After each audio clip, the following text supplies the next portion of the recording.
Good morning, each of you. Was anybody here? Anyone that's sitting here right now, were you here last week? Because we had like a completely different room last week. Yeah, I think Pam is. Yeah, Pam's like the only one that's here, no matter what. Rain, shine, sleet, snow, hail, COVID. She was probably the only one in the room. Everybody else had to leave. She was just sitting here waiting. No.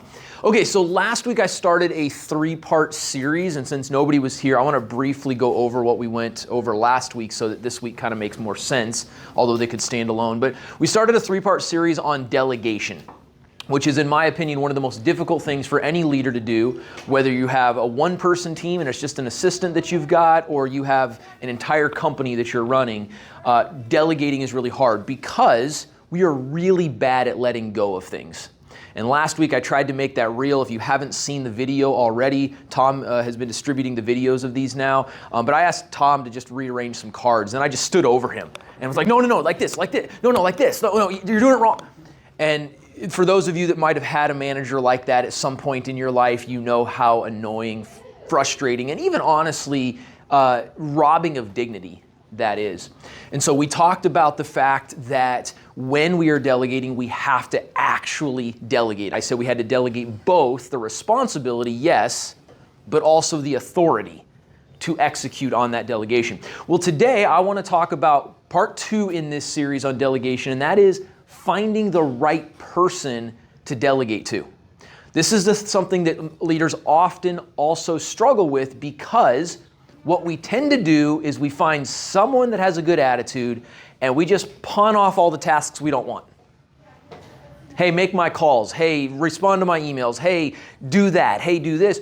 And we miss out on 2 really important things when we make that critical mistake. The first thing that we miss out on is allowing people to operate within their passion. When we find somebody that's really good at something and we ask them to do something else, they might do it for us just because they're a good sport, but they're not going to be as efficient. They're not going to be as effective. They're not going to be as enthusiastic. Instead, they're just doing it because someone has to do it and you're the boss and you told them to. So that's the first thing. We miss out on letting people rise to their passion. The second thing is that they may not be the best person for that job. Doesn't matter how good they are, or how willing they are. How many of you have ever heard the statement, hire for attitude, train for position? Anybody ever heard that before? That sounds really, really good. Practically, it kind of sucks.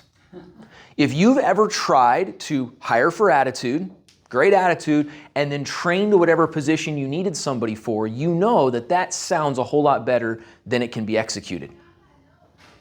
You seem like a people person. Is that fair, Rachel? That's fair. Are you a people person? I would also go so far as to say you're probably not a numbers person. Is that fair? That's accurate. Yeah, perfect. Okay. Whew. Okay. What would happen if I hire Rachel? She's got a great attitude. She's like, absolutely, I'll do whatever. What do you need done? I'm happy to help. And I go, cool, listen, I need you to handle this spreadsheet. And I'm going to train you how to manage my spreadsheets. And I'm going to train you how to input all the data and how to manage and how to collate and columns and all that stuff. And she might have a wonderful attitude and she might even be willing. But that's not her strength. And frankly, even if I don't want to do it, between the 2 of us, I'm probably the better person to handle the spreadsheets. Flip that around, talking about customer-facing activities. Anyone in the world would rather look at that face than this face.